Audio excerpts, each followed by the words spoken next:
In 334 BC, Alexander, 21-year-old ruler of the small Greek kingdom of Macedonia, led an invasion of the vast Persian Empire. It seemed impossible odds, but thanks to Greek military dominance and Alexander's fearless leadership, he won two great battles against the Persians, at the river Granicus and at Issus. Having subdued Persian lands west of the Euphrates River, he now headed east into the empire's heartlands, seeking a final showdown with the Persian king, Darius III. It's September of the year 331 BC. Both armies finally met on the vast open field near the village of Gaugamela in a final clash between two of the biggest powers of classical antiquity.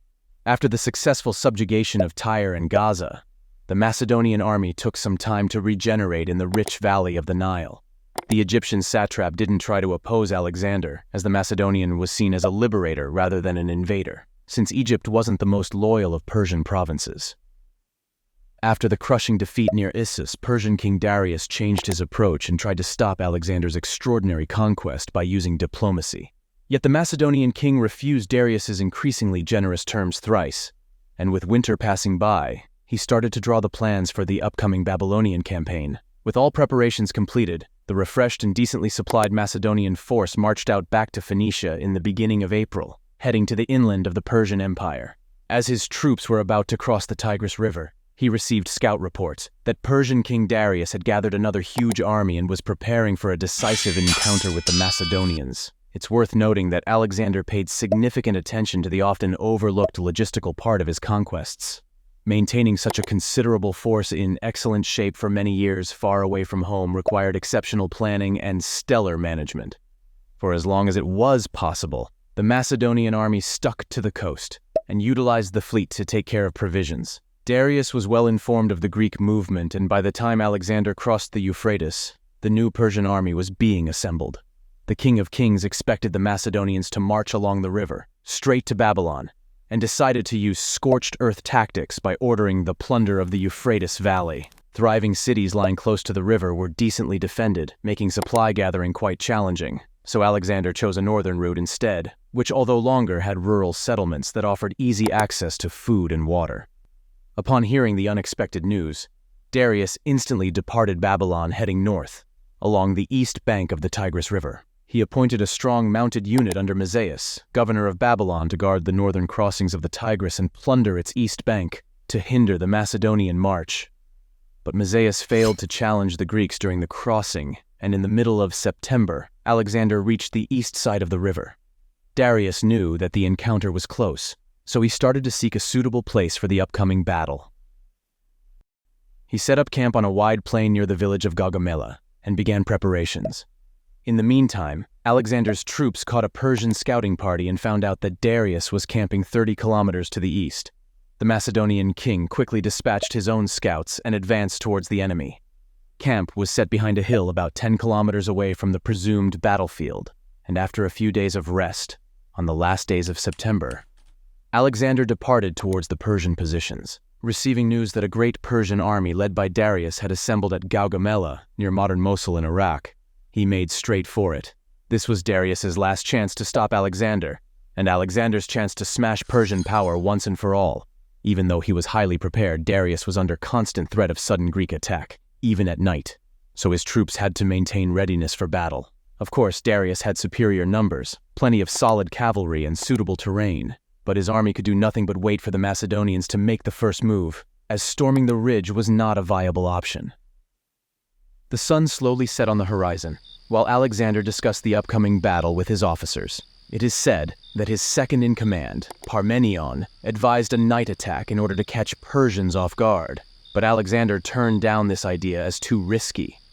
The Macedonian command then agreed to attack the next day, in the morning. The night passed by, and the first sun rays lit up the battlefield. It was the 1st of October. The Persian army was already in battle formations, as they spent the whole night waiting for the Macedonian attack, which never came.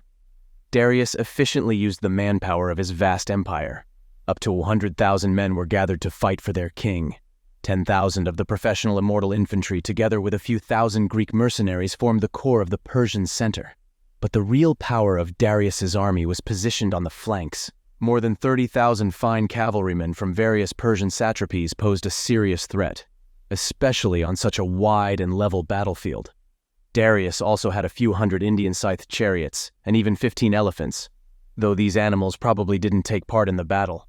The rest of his army was formed by various infantry units gathered from tribes inhabiting the Achaemenid Empire, though their battle potential was questionable. Due to the size of Persian army, the command was split between Darius and his trusted generals, Macedonia and Bessus.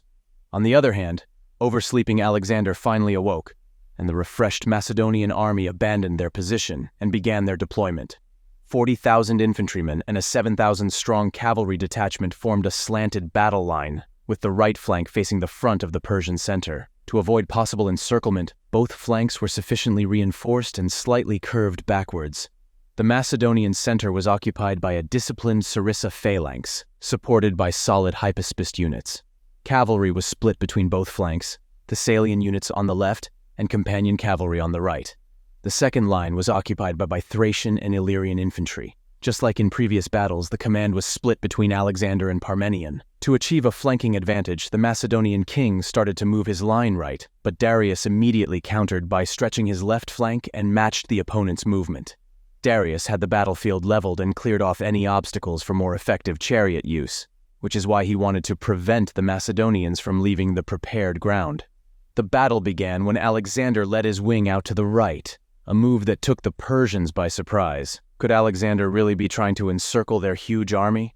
The Persians mirrored his movement, taking troops away from their center to outflank Alexander and prevent him leaving the area they'd cleared for the Persian chariots. But Alexander's unusual maneuver was a trap to entice the Persians to weaken their center. When he saw that it had worked, he ordered his Greek cavalry to charge to keep the Persians fixed in position. A giant cavalry battle developed on the right wing. But as time passed, Macedonian cavalry prevailed and routed some of the Persian units, though suffering serious damage.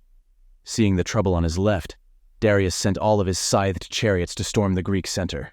Yet this attack wasn't particularly successful, as defenders opened their ranks and allowed attackers to ride through the line, raining javelins on them at the same time. Following the chariots, the Persian right flank led by Macedonia stormed Parmenion's side, killing many Greeks in the process and forcing the Macedonian commander to give ground. Parmenion was in serious trouble, being outnumbered and partially enveloped. But it wasn't the first time he was forced to fight at unfavorable odds.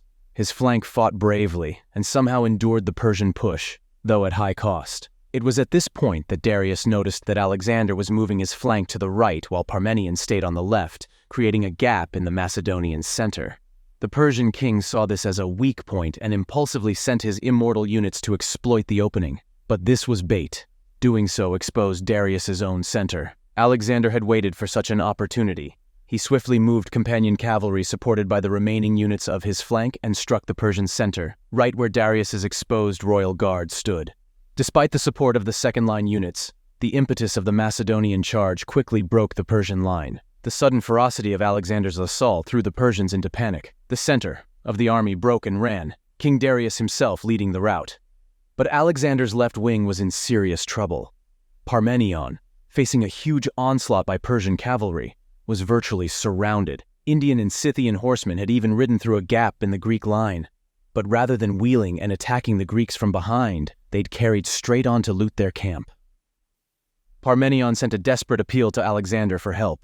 The king abandoned his pursuit of Darius, regrouped, and charged the Persian right wing. It was the hardest and bloodiest fighting of the battle, claiming the lives of 60 of Alexander's companions.